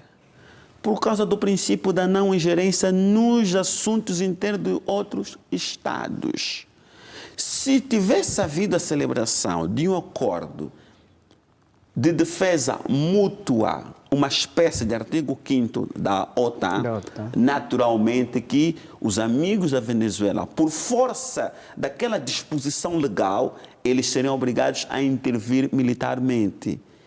E por força disso, eles seriam obrigados a ter bases militares dentro da Venezuela no âmbito deste acordo, tal como existe o acordo entre Rússia, Bielorrússia, agora há um novo tripé que foi feito, Rússia, China e Irão. Há um outro tripé que existe, Rússia, Irão, Coreia do Norte. Quer dizer, quem atacar a Coreia do Norte vai ter que lutar com russos e iranianos. Então, a Venezuela não foi a tempo de pensar... E criar essas alianças. Perdeu-se muito tempo. Perdeu muito tempo. Por isso é que eu critiquei na minha primeira fala ou a ingenuidade, ou, desculpa a agressividade da expressão, né? Ou ingenuidade, ou incompetência militar de Maduro. Doutor Joaquim. Repare-se para uma coisa. Sim. Objetividade, só para voltarmos a ouvir aqui o Adálio. Por que é que ninguém vai atacar a Coreia do Norte? Aquele menino percebeu desde muito cedo, você só é respeitado por duas questões. Ou uma economia muito forte e você vai conquistar amigos poderosos, ou tens que ser militarmente muito poderoso. A Venezuela, economicamente pobre, embora potencialmente muito rica, e não armou-se o suficiente ao ponto de intimidar pretendentes a invasores. Muito bem. Adálio Francisco, mais uma consideração aqui. Olhando para este cenário, volto aqui a frisar, muito imprevisível. O facto está aí, mas o futuro ainda com muita neve. Pois é, Camangola. Eu tenho aqui algumas notas, ouvindo os colegas, e eu começava pelo Rui Sabonete, não é? Quando questionava se a capacidade militar dos Estados, não é, serve para invadir outros Estados. Eu diria que a capacidade militar do Estado no contexto da política internacional e do jogo internacional, ela serve para, portanto, perseguir os interesses nacionais dos Estados. Não é? Ou seja, eu percebo os colegas, e eu às vezes brinco com Sabonete dizendo que ele é um padre, não é? O que só lá vai um pouco também nesta linha, mas eu percebo, mas claro que nós temos que também nos guiar pelos factos, não é? Pelos eventos históricos. E, aliás, a própria ciência também se guia por isto, não é? E nós, às vezes, nós não estamos aqui a legitimar absolutamente nada. Aliás, não temos sequer essa capacidade nem esse poder. Não é? Nós não legitimamos nada. Nós fizemos análises, não é? E com base também em alguns princípios científicos dessas disciplinas que a gente se propôs a estudar. Não é? Portanto, não é uma questão de sentimento pessoal. Não é? Temos que fazer análise com base, no mínimo, de princípios académicos científicos, mas percebo também aqui a subjetividade, não é, que a própria ciência já também assumiu, já admitiu, mas quando nós falamos em naturalidade das invasões, das ingerências, das mudanças de regime e, sobretudo, aqui no caso americano, a história está repleta, não é, de exemplos. Portanto, a naturalidade é nesse sentido, não no sentido de qualquer legitimação de invasões. Mas é o que ali está, não é? É o tal realismo, não é? Por mais que a gente queira e deseje outra perspectiva, não é? Portanto, a questão de Cuba e Irão, se serão os próximos, no caso de Cuba, há um elemento muito interessante e é uma das questões que mais me interessa nos processos políticos americanos, que é justamente a atuação dos lobbies, não é? Que aqui na perspectiva mais são os lobbies étnicos, não é? Tal como temos o lobby judaico, nós temos nos Estados Unidos o lobby cubano, não é? Que também é muito forte e tem muita influência na zona da Flórida. Aliás, há teses, inclusive, que defendem que Cuba só não foi atacada em parte, não é, pelos Estados Unidos até hoje, muito também por força do jogo de bastidores que faz o lobby cubano. Portanto, eu não sei se esta tese ela é factível. Portanto, agora, em política muita coisa se diz e muita coisa também se faz, não é? Muita coisa se faz e não se diz. Portanto, somos obrigados a ler intenções, não é? Portanto, nem tudo o que os políticos dizem é para, de facto, levarmos a sério, mas também muita coisa que eles não dizem e depois temos que comentar porque fazem, não é? Portanto, esta questão de legitimar da invasão, não é? Nós vamos nos questionar, o Jaime tocava um pouco nesse aspecto, sobre a questão da não observância da Carta da ONU, não é? Portanto, a Carta da ONU vem sendo sistematicamente violada, não é? Portanto, se nós olharmos para a geopolítica dos conflitos atuais, portanto, todos resvalam na violação da Carta das Nações Unidas, não é? Se nós olharmos para os sucessivos golpes de Estados no continente africano, é uma sucessiva violação das constituições desses Estados. Portanto, é para dizer que sim, o direito é fundamental e é muito importante para reger, não é, e ordenar as sociedades. Mas a realidade nos impõe também outras análises, muito fora da perspectiva jurídico-legal. Portanto, é aqui o tal factualismo, o tal realismo. Não aquilo que era desejável, mas aquilo que de facto acontece. E isto não pode ser ignorado, não é? Portanto, os Estados Unidos, sim, por serem ainda a superpotência, de facto, vem agindo e tem um modelo próprio de atuação no âmbito da sua política externa. A questão é, sim, se vamos colocar a seguinte pergunta, se seguirmos a lógica do que está a acontecer aqui na Venezuela hoje, então os Estados Unidos teriam de derrubar todas as ditaduras do mundo, não é? Mas tal não acontece e não é possível. Por quê? Por uma simples razão. Os Estados Unidos não saem por aí derrubando ditaduras, não é? Isto talvez vai ser um pretexto a dado momento. Os Estados Unidos perseguem os seus próprios interesses. Então, lá onde interessar e a avaliação feita, se for para derrubar regimes, eles vão derrubar. Mas não é uma lógica que devamos aqui assumir como o normal. Não é? Portanto, são os interesses que ditam, e se eles estão em condições, do ponto de vista do seu poderio militar, de o fazer, então eles vão usar este instrumento. Até porque não podemos aqui nos esquecer que o fator militar é um dos fatores estratégicos de poder. Ou seja, o poder militar aqui concorre para a posição estratégica de poder deste ou daquele Estado. É um elemento fundamental, é um elemento importante.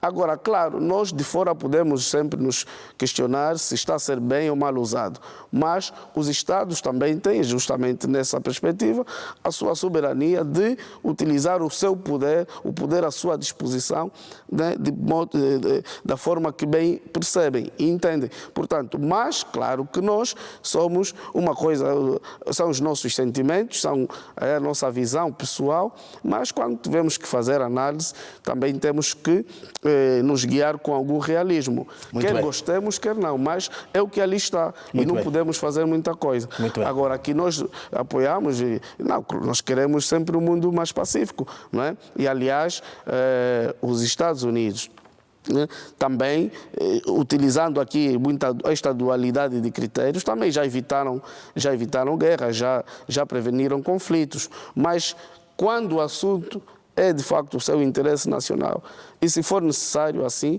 então eles usam os recursos à sua disposição. Adalho, muito ou a obrigado. coerção econômica ou o poder militar. Adalho. Este é que é o facto. Muito obrigado, muito obrigado. Voltemos para cá. Efraim, Corina Machado, de acordo com declarações de Trump, está descartada para liderar-se, né, o futuro governo da Venezuela. Não será porque venceu o Prémio Nobel da Paz, que era a intenção de Trump? Bom, eu definitivamente não acho. Existe uma questão muito tácita, que é exatamente a ideia de que os Estados Unidos têm de, nesse momento, fazer a manutenção do poder na Venezuela. E isso passa um pouco por preservar exatamente essa estrutura da esfera de influência que criou agora com essa invasão que Mas faz. ela é uma figura da oposição. Sim, e obviamente. a oposição normalmente tem simpatia dos Estados Unidos da América. Estamos a discutir sobre a questão de se reunir consenso. Uma coisa que se percebe existe inclusive uma colocação do filósofo africano Ebussi Bulaga que incide exatamente sobre essa ideia da convergência da alma pátria, que é a ideia de que os líderes, quer a nível de África, quer a nível internacional, precisam exatamente reunir uma dimensão específica de simpatia dos próprios populares, de tal maneira que consigam ter exatamente governos e administrações até mais capazes de prosseguir com aquilo que são os objetivos estratégicos dos Estados. E nesse momento os Estados Unidos entendem exatamente que precisa fazer não só a maximização dos seus próprios interesses, mas precisa também restituir uma espécie de espírito democrático dentro da Venezuela. E dentro das relações internacionais, considerando um pouco o que o professor Adário estava a dizer, é exatamente isso. Os Estados Unidos entendem a necessidade de se fazer a maximização do poder dentro de uma perspectiva em que se estabeleça exatamente como uma força incontornável dentro da própria Venezuela. Ou seja, existe um projeto de sociedade que os Estados Unidos querem imprimir na Venezuela que passa um pouco por aquilo que entende do ponto de vista securitário, do ponto de vista da preservação dos seus interesses. E isso implica exatamente que comece a descartar aqueles que possam trazer muito mais fragilidade do que propriamente força. E, aliás, existe dentro das próprias relações internacionais a ideia, que foi inclusive substanciada por Kellen, que é a ideia de que os Estados internamente são direito, mas por fora os Estados são força. E os Estados Unidos, quando se propõe exatamente a fazer esta extensão da sua política externa, sobretudo a nível da Venezuela, o que pretende é exatamente um estabelecimento da sua força, do seu poderio, da sua esfera de influência. E eu acredito que ao descartar Corina, o que faz é exatamente garantir que essa força permaneça, se estenda e se transversalize, sobretudo no modo como se entende do ponto de vista da exploração da própria realidade, desse realismo ofensivo que os Estados Unidos se propõem, primeiro para reconfigurar a própria morfologia do poder, considerando um pouco aquilo que são as grandes interconexões da geopolítica mundial nesse momento, que quer agora reconfigurar o sistema internacional, retraindo essa ótica unimultipolar para uma ótica muito mais multipolarizada. Então, os Estados Unidos se propõem a se restabelecer como uma força incontornável, insubstituível e substancial, dentro, obviamente, dessa interação permanente que faz com outras grandes potências a nível do mundo. Então, eu acredito que o que os Estados Unidos vai fazer daqui para frente é não só estabelecer substancialmente o seu poder, mas também maximizar a sua esfera de influência naquela região do Mar do Caribe, exatamente por meio dessa incursão que faz a Venezuela. Muito bem. Estamos a chegar ao fim deste Pontos nos Is. Uma pergunta que vou fazer para cada um dos senhores, com respostas que espero sejam objetivas. O sistema internacional está falido, olhando para todo um percurso histórico com ataques, invasões, imposição norte-americana em vários estados do mundo? Não, Camangola.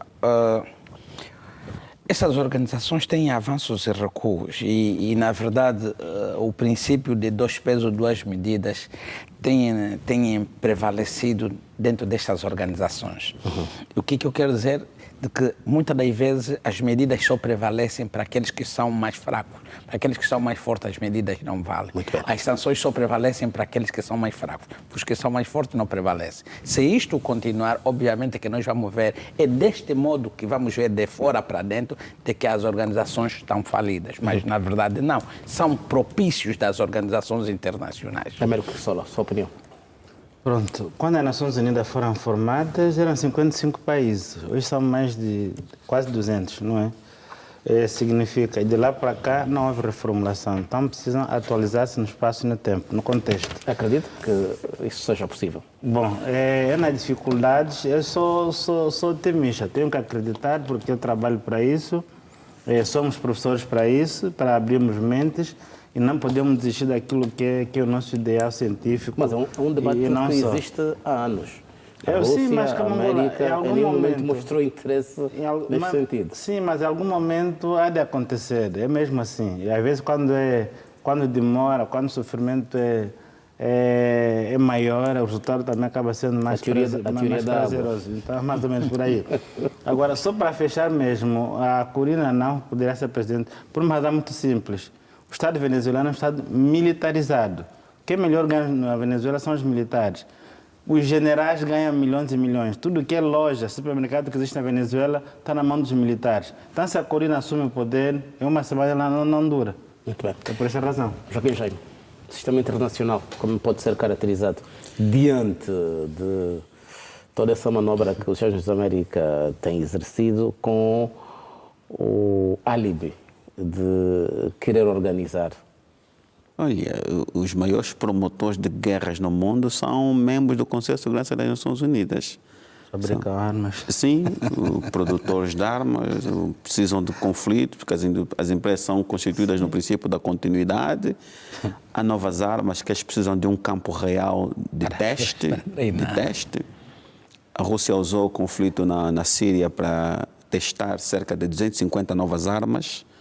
Está a usar o território ucraniano para testar novas armas. O Orochnik foi testado em situação real de guerra. Os Estados Unidos, os seus parceiros também estão a usar a Ucrânia para ensaiar novas armas, melhorar novos sistemas de guerra. Portanto, eu penso que nós precisamos de uma nova reformulação do sistema internacional. Acredito que isso possa acontecer? As Nações Unidas ela deve se manter, mas precisamos descentralizar os polos de poderes no mundo. Como convencer as potências? Eu penso que é necessário que os países percebam a necessidade de se libertar dessa monodireção que o mundo está a tomar. Imagine um mundo desenhado, África um polo, América Latina um polo, Europa um polo, há um polo ali euroasiático, um polo da Ásia Ocidental.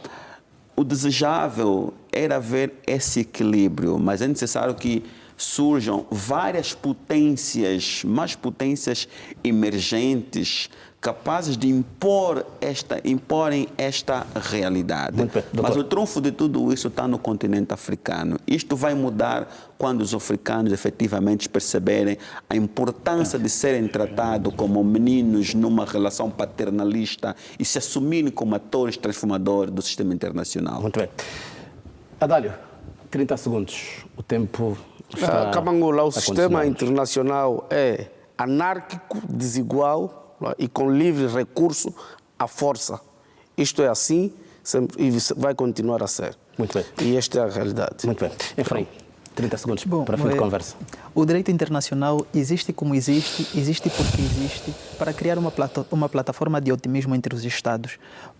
Entretanto, a sua materialização é impossível de ser operacionalizada no sentido de que subsiste dentro de um sistema anárquico em que os Estados buscam sempre a maximização e a prossecução dos seus próprios interesses. Muito bem. Meus senhores, vou despedir-me de vocês, mas entretanto, olhando para o facto que hoje surgiu, obviamente vamos voltar a estar aqui e falarmos sobre este e outros assuntos relacionados com a Venezuela. Desejo que tenham continuação de bom sábado, 1º de 2026. Obrigado, Kamangula. Muito bem. Aos telespectadores também agradecer aqui a assiduidade pela audiência. Continuação de bom sábado. Até breve.